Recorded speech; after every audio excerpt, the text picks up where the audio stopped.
Hello everyone, कैसे हैं आप लोग। आई होप आप सभी लोग अच्छे होंगे। और आज मैं आपसे बहुत सारी ऐसी बातें करती हूँ जो बहुत ही मोटिवेशनल होती हैं, जो बहुत ही ऐसी होती हैं जो मैं आपको बताती हूँ कि ये हुआ वो हुआ, आप इतने अच्छे ढंग से काम करोगे, चीज़ें बहुत अच्छी होंगी।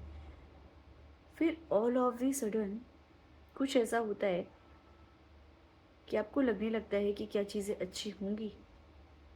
आपके खुद ही के जो आंसर्स होते हैं वो क्वेश्चन में कन्वर्ट हो जाते हैं। चलिए, मैं आपको आज से 3-4 दिन पहले लेके चलती हूँ।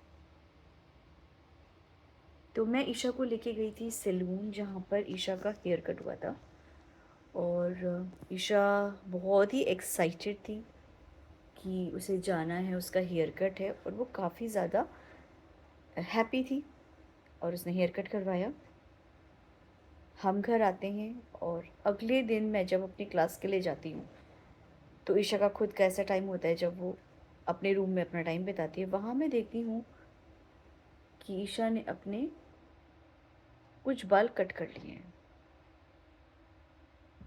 फिर मुझे लगता है कि शायद ना कभी कभी उसके बाल रबर बैंड में फंस जाते हैं, तो वो काट लेती है कि वो रबर बैंड नहीं निकाल पा रही है, हेयर बैंड नहीं निकाल पा रही है, या कुछ किसी बटन में फंस गया है, तो खुद अपने आप को इस तरीके से चीज़ें निकाल लेती है।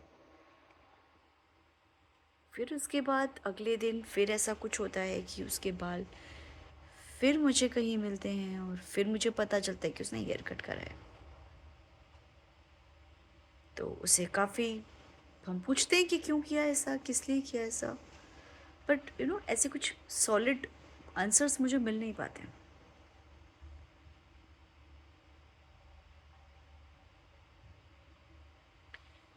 फिर वो पूरी रात में ये सोचती हूँ कि ऐसा क्यों हुआ। जब दूसरी बार भी मैंने उसे समझाया तो भी दोबारा से चीज़ क्यों हुई, जब मैंने पहली बार में उसे समझा दिया था, तो ये बात होने का क्या मतलब है ना?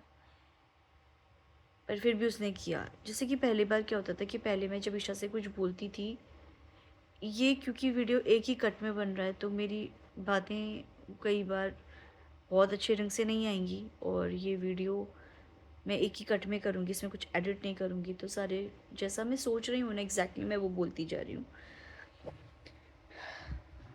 तो मुझे कुछ चीज़ें समझ में नहीं आ रही थी।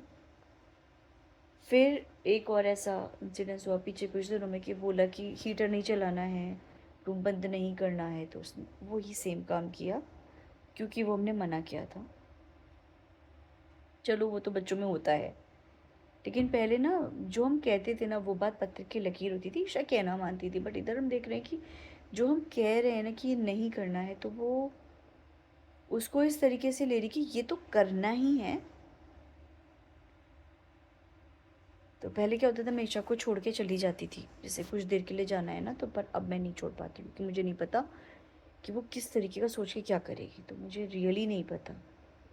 तो जो उसे डेंजर वाला फील था ना पहले समझ में आता था, अभी इधर ना उसका वो चीज़ गड़बड़ हो गया है। उसको पिछले 1-2 दिन में काफ़ी सीवियर मेल्टडाउन्स हुए हैं, सीवियर एंग्जाइटी।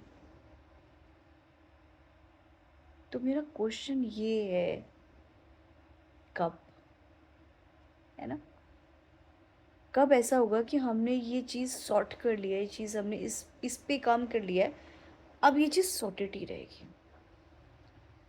कब वो दिन आएगा जब मैं बोलूँगी कि आज, अभी, ये समय, ये चीज़ सीख गई है, अब इस पे मुझे दोबारा काम नहीं करना है। मैं घूम घूम कर सेम काम को तो फिक्स नहीं कर सकती ना। पिछले 3-4 रातों से मैं रोज़ 2 से 3 बजे सो रही हूँ। मुझे नहीं पता कि इनके आंसर्स क्या हैं। बहुत कुछ सिखाना है मुझे, तो अगर अगर अगर सब ऐसे ही चलता रहा तो कैसे आगे बढ़ेगी, मैं कैसे आगे बढ़ूंगी। क्यों मुझे ऐसा लगता है कि मैंने कुछ किया ही नहीं है। क्यों ऐसे लगता है कि कुछ अचीव ही नहीं कर पा रही हूँ मैं। क्यों मैं बार बार उसी जगह पर लौट कर आ जाती हूँ जहाँ से मैं चली होती हूँ।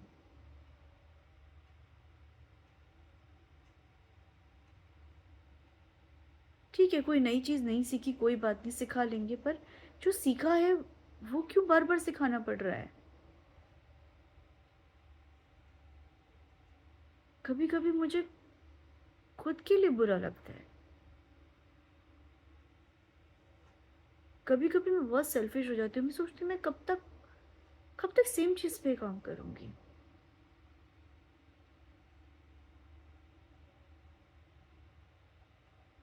कब तक?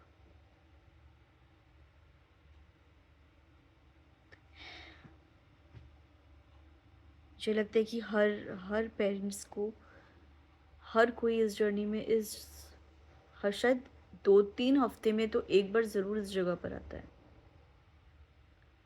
मुझे जैसे ही लगता है ना कि कुछ सही होने वाला है, सब कुछ गड़बड़ हो जाता है। और फिर ना मैं 3 दिन बहुत परेशान होके फिर से शुरू करती हूँ। फिर 1 हफ्ते मेहनत करती हूँ, डबल मेहनत करती हूँ। फिर सब ठीक हो जाता है, फिर 2 हफ्ते बाद फिर गड़बड़ हो जाता है। ये पॉइंट इज़ कब तक? सोचा कि आप लोग से ये बात बोलूँ कि लाइफ उतनी भी ईज़ी नहीं होती है। बस आज के लिए इतना। हम फिर मिलेंगे। बाय।